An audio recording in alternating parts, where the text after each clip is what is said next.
The night that I showed up at the SEC event was actually a night I wasn't even going to go. I had no plan to go, had a very bad meeting, and I just didn't want to sit at home and watch TV or go to bed because I just kept thinking about it.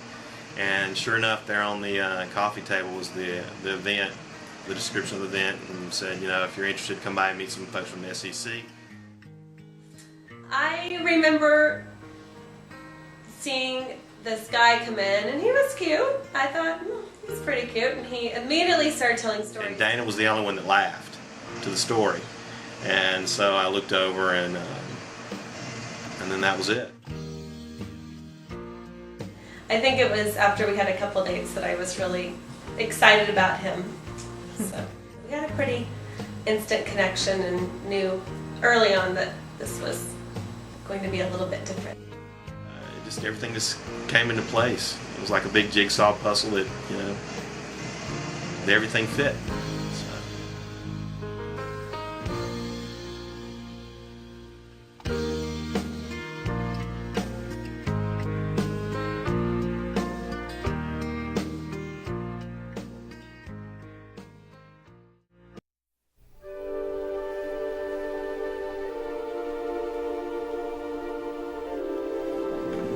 You remember the day we brought Cran home? I sure do.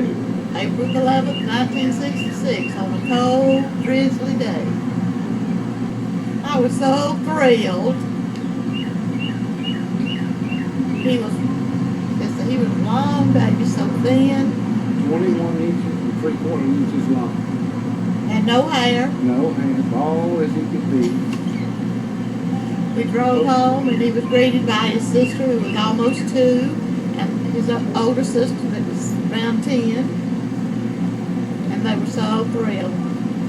Juliana would crawl in his bed and take his bottle. The poor fellow was starved to death the first month. Couldn't figure out why he was losing weight. But his sister was drinking those bottles up. She'd take his bottle and offer him her pacifier.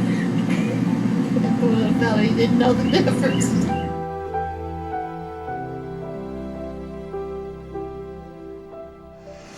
Waynesboro is located at the eastern southern center corner of the state of Mississippi. It's approximately got 4,000 people there on the border of Mississippi and Alabama. It's a quaint little town. It's everybody knows everybody, so it was a great place to grow up. So, we actually had a cotton mill. The town is famous for the artesian wells that we have, the water that flows underneath the city. Other than that, I really can't think of the town being famous for anything other than a great place to grow up. 16 people were in my graduating class. I have 2 sisters, Rebecca and Juliana. Rebecca is about 10 years older than I am. She was sort of like the person traveling around the world when I was a kid. She took off to Europe when I was 12, and she's always been sort of the person that you know, I look up to you know, all the things that you can do, or everything's possible. So definitely Rebecca is definitely a great older sister to have. And Juliana was always the smart one of the 3. She's the one that went to med school, became a doctor. She was also my guardian, so that any kids that I got in a fight with on the playground, she'd come and beat them up. So they were all terrified of my sister. Of course we fought a little bit, but not much. I may have a few wounds on me from some of those incidents. When we'd come in from school, we would fight to turn the TV on, and whoever turned the TV on got to be in control of the remote control. You know, you talk to people in Waynesboro, and you know, and I hate saying this, but you know, they use this as a reference point. It's interesting to hear different kids tell me that they were always told, "Why can't you be like the Cran kids?" or, you know, "Why can't you be like the Crans?" So my entire family's talking, my mom and dad, both my sisters, and when I talk to people back home, they sometimes tell me they remember me being so quiet and shy. And I was like, well, no, I was screaming and yelling. It's just that my mom and dad and sisters were just louder than me at the time. So as soon as I got out of the bunch, I was able to talk a little louder with everybody. So we're all very outgoing. Everyone's very loving family. I mean, but as far as my mom and dad and I, they're basically two of my best friends in the world. I trust them with everything that I know and do. I don't think that we have really any secrets from each other.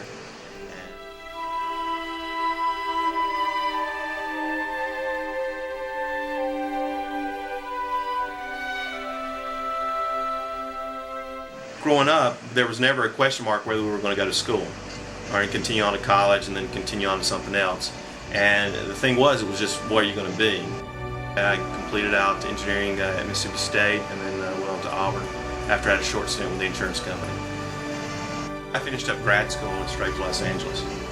And I told the company that I refused to leave Mississippi, and they made me an offer, and basically I said, when does the plane leave?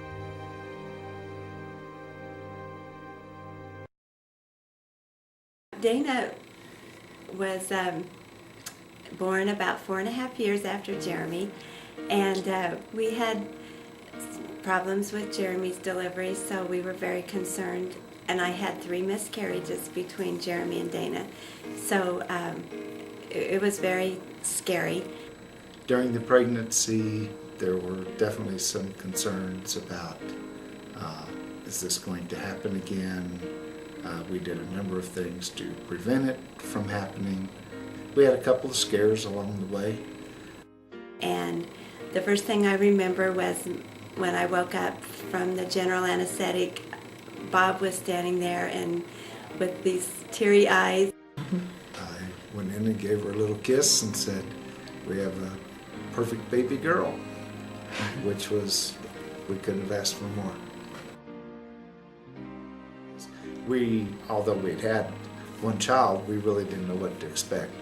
And fortunately for us, or unfortunately, Dana started doing things very early. And so to see her progress as fast as she did was just amazing. And, well, that's what it was. It was just amazing.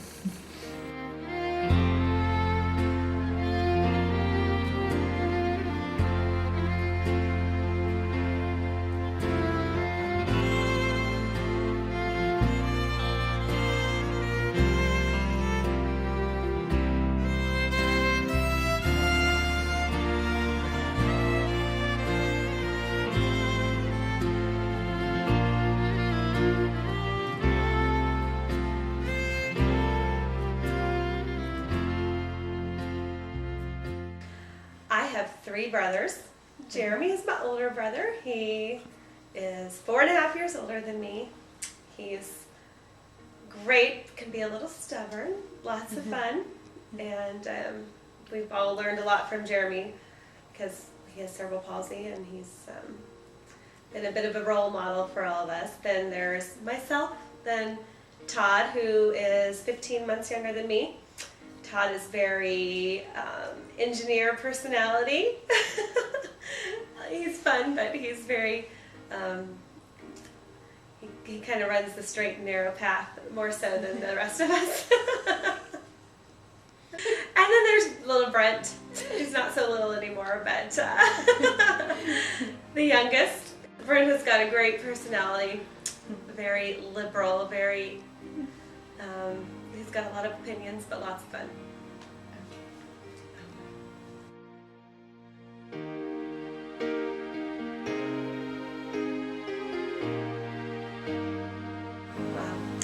I played a lot of sports. I think if I could have played every sport that I had to offer, I would have. I think one of the reasons why Dana enjoyed sports and played sports was because it had been a part of my life, but also it was a part of her 2 younger brothers' lives. And then of course the friends that she developed in school, it was an important part of their life. And it was great to see a daughter that had the athletic ability to do some of the things that she did. That was super. The boys always kind of give her a hard time about being daddy's girl and being the only daughter.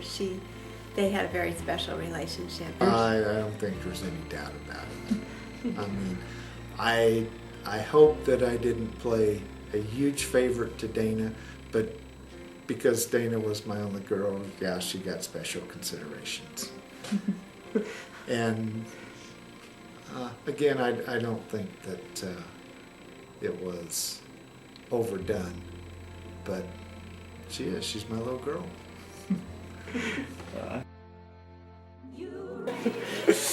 Dana was always the popular girl in school, and so she was hanging out with the other cheerleaders and the best athletes in her class, and as her younger brothers, we got to also hang out with them, which was fun for us. I remember for me, one of the best times I had was my 12th, I believe it was my 12th birthday, and Dana and she was in 8th grade, so it was her cheerleading friends were all coming out for a cheerleading practice that day. And so they had already come out, and then it snowed, and so we had enough snow out there that we could actually go out and go sledding. And I had some of my friends out for my birthday party, and so her cheerleader friends and my friends, we all went out and played in the snow and had a great time. And everybody, even 5-10 years later, would reminisce about that birthday party as one of the best ever because they got to hang out with we were the 6th graders hanging out with the 8th grade cheerleaders.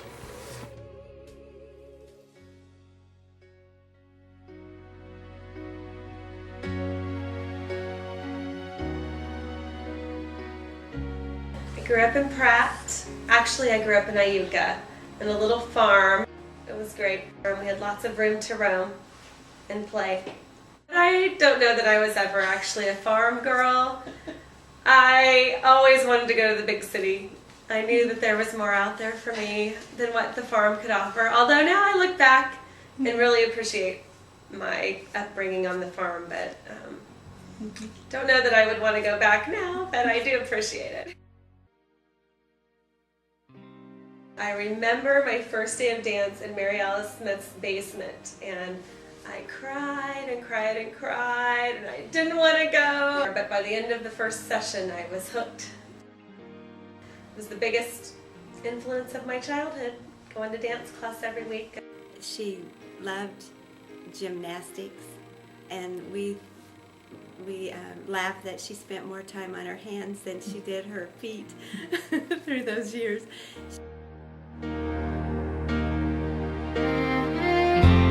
I chose to attend Barton County because I wanted to leave Pratt, but I didn't want to go too far away yet, and I knew they had a dance program and dance scholarships, so I went and tried out and made the team, so it was a pretty easy decision for me. I don't remember having any difficulties transitioning. I made friends. It was nice to have the dance squad because a lot of my friends were on the dance team and cheerleaders that we spent a lot of time with, so had a lot of friends, and it wasn't very hard because it was only an hour from home, so I could go home on the weekends to do laundry and go to football games. I decided to go to KU because I wanted to be a Jayhawk ever since I was a little girl. The basketball games were unbelievable. To go there when we had such a good team with Paul Pierce and Jock Vaughn and Rafe LaFrance was a lot of fun. My nannying job came about after I finished up at KU. All the kids were great, but I spent a lot of time with Cole, and so Cole was just adorable and so much fun. He was only 2.5 when I started. After I'd been a nanny for about 2 years, I decided it was time to go back to graduate school, so I applied to a few different schools, but I was really hoping to get into a school in or nearby Kansas City. I had my interview at Rockhurst, and they told me at that time that I had been accepted, and so I begged Todd to move out of the halfway house with his fraternity brothers and be my roommate in Kansas City. It was great. He was a really great roommate to have because we could argue if we needed to because he was my brother, but actually he was the easiest roommate I ever had to live with. She was very good because she helped clean up after a lot of us. I felt bad for her having to do that, but she did an excellent job of keeping the bathrooms clean with 4 other boys living in the house most of the time. When I was finishing up my last semester in graduate school, I started thinking about cities I wanted to move to, and I was single and unattached. I narrowed it down to Chicago and Los Angeles, and I had job offers from both, and just in the end decided that the weather was better in Los Angeles.